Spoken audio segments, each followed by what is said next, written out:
వీధి కుక్కలకు ఫీడ్ చేస్తున్నారా? అయితే డెఫినెట్‌గా మీరు ఈ న్యూస్ తెలుసుకోవాల్సిందే.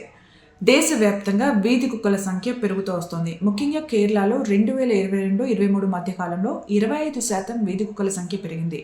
అవి చేసే దాడులు కూడా పెరిగాయి. మరణాల రేటు కూడా పెరిగింది. మరణాల సంఖ్య కూడా నమోదైంది. ఇక వీధి కుక్కల దాడుల గురించి తెలుగు రాష్ట్రాల్లో కూడా చాలామంది పిల్లలు బలైన సంఘటనలు మనం చూసాం.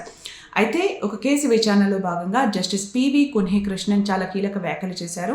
వీధి కుక్కల ప్రాణాల కంటే కూడా మనుషుల ప్రాణాలకు ప్రాధాన్యత ఎక్కువ ఇవ్వాలని చెప్పారు. ఎవరైతే వీధి కుక్కలకు ఫీడింగ్ ఇవ్వాలి అని చెప్తున్నారో జంతు ప్రేమికులు, వారిపైన జంతువుల జనన నియంత్రణ నిబంధనలు 2023 ప్రకారం చర్యలు తీసుకుంటామని శిక్షిస్తామని చెప్పారు. నిజంగా వాళ్ళకు జంతువులపైన ప్రేమ గనక ఉంటే ఏదైతే జంతువుల జనన నియంత్రణ నిబంధనలు 2023 ఉన్నాయో దాని ప్రకారం లైసెన్స్ మంజూరు చేస్తారు. లోకల్ మున్సిపల్ బాడీస్తోని కలిసి స్థానిక సంస్థలతో కలిసి వాళ్ళు పనిచేయాలని చెప్పారు. లేకపోతే శిక్షిస్తామని కూడా చెప్పారు.